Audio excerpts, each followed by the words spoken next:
सज्जनों, राजा परीक्षित भगवत नाम का सहारा लेकर के उसी समय प्रायोपवेश में मन में किसी भी तरह का लोभ नहीं, किसी भी मतलब एक यही एक पछतावा कि एक ब्राह्मण का अपराध हुआ, बाकी और कोई पछतावा नहीं कि मुझे श्राप क्यों हुआ।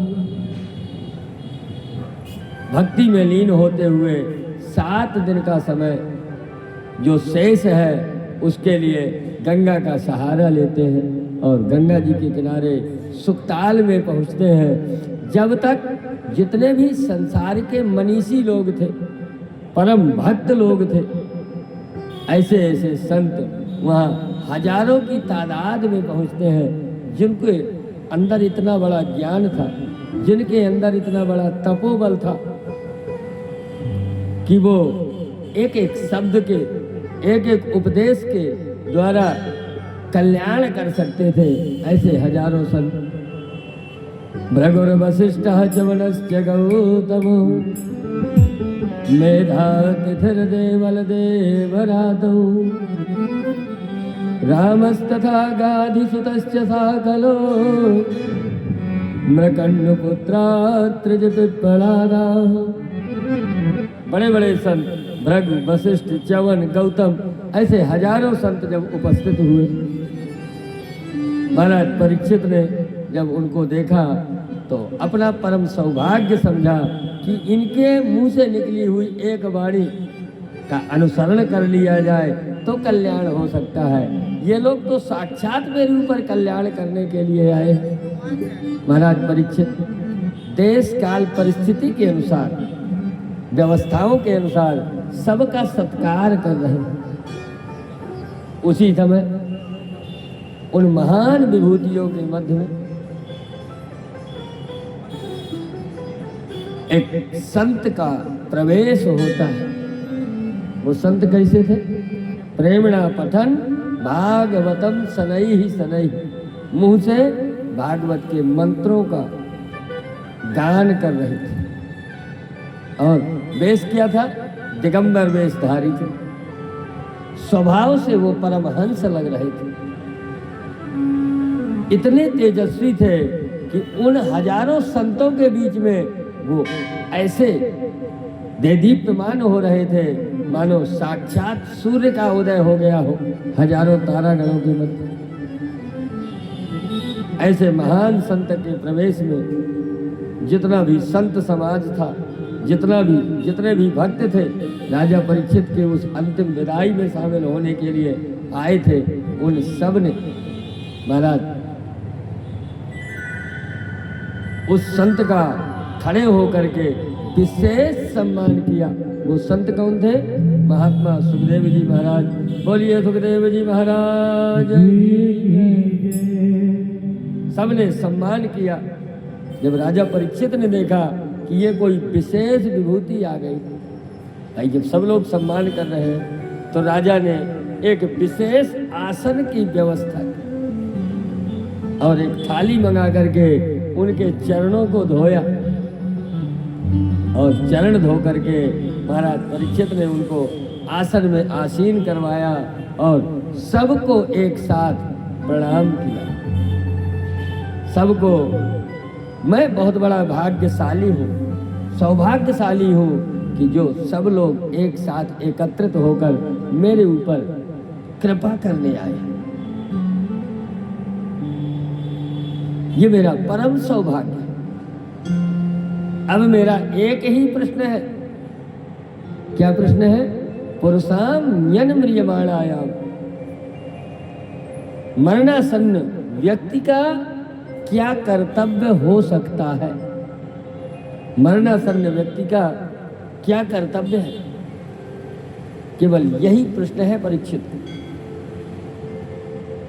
मतलब न तो व्यक्तिगत कोई जरूरत ही नहीं कि मरणासन, श्राप से मरणासन या राजा मरणासन या 7 दिन में केवल एक ही मरणासन।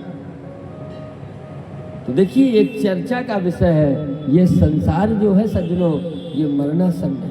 इस संसार का नाम क्या है? मृत्युलोक। भाई संसार में जन्म और मृत्यु दोनों होते हैं। लेकिन हमारे मनीषियों ने इसका नाम क्या दिया? मृत्यु लोक। जन्म लोक भी तो दे सकते थे, लेकिन जन्म से पहले पता नहीं होता, लेकिन जन्म के बाद जो दुनिया में सबसे सत्य है वो मृत्यु है, इसीलिए इसका नाम मृत्यु लोक रखा गया। तो यहाँ जो पैदा होता है, जो जन्म लेता है, चाहे वो जड़ हो, चाहे वो चैतन्य हो, चाहे वो जलचर हो, चाहे वो थलचर हो, चाहे वो नभचर हो, चाहे गृहस्थ हो, चाहे सन्यासी हो, यदि मृत्यु लोक में पैदा हुआ है तो उसे मरना पड़ेगा। एक बात और है, कब मरना पड़ेगा ये पक्का नहीं। कई बार तो प्रसन्नता का विषय होता है, जैसे महाराज दशरथ के कोई संतान नहीं थी, तो श्रवण कुमार के पिताजी ने श्राप दिया था कि तुम संतान के दुख में मरोगे। तो उन्हें ये प्रसन्नता हुई थी कि कम से कम ये तो पक्का है कि जब मैं मरूंगा उससे पहले मेरे संतान हो जाएगी। तो राजा परीक्षित को तो ये पक्का था कि 7 दिन तो पक्का है, 7 दिन में तो कोई कमी है नहीं तो संसार इतना क्षणिक है कि यहाँ तो 7 मिनट का भी कुछ पता नहीं। किसी को ये पता नहीं कि 7 मिनट किसके शेष है, कि 7 दिन किसके शेष है, कि 7 साल किसके शेष है। तो जब राजा परीक्षित का प्रश्न, तो राजा परीक्षित के प्रश्न को सुन करके हजारों विद्वान, हजारों संत लोग बैठे थे, लेकिन सब लोग मौन हो गए, क्योंकि राजा का प्रश्न जो है वो इतना लंबा और इतना बड़ा है छोटे शब्दों में। भाई एक ऐसा जवाब मिले कि वो सबके लिए हितकर हो। भाई एक व्यक्ति विशेष की दवा कुछ भी की जा सकती है, लेकिन जिस दवा को हमें डोज बना करके सबको टीका टाइप का लगाना है, उसके लिए तो एक बहुत बड़ा परीक्षण होना चाहिए। समाज में सब लोग शांत हो गए, तो फिर वही संत खड़े होकर के सबको बैठाते हैं। कौन? महात्मा सुखदेव जी। और सबको बैठा करके राजा को हिम्मत बढ़ाते हुए पहली बात राजा से बोले। क्या बोले? बरीयाने सते प्रश्नः क्रतो लोकहितो नृपो आत्मविसम्मितः पुंसां श्रोतव्यादिषु यः परम। हे राजन, जो ये आपके द्वारा प्रश्न किया गया है ये बहुत श्रेष्ठ प्रश्न है, क्योंकि जिस कर्म में परोपकार छिपा हो, जिस कर्म में परोपकार छिपा हो, वो कर्म, वो शब्द अपने आप कल्याणकारी हो जाता है। और इसमें तो परोपकार नहीं, महान परोपकार छिपा। हे राजन, श्रोतव्यादीनि राजेंद्र नृणाम संति सहस्त्रशः।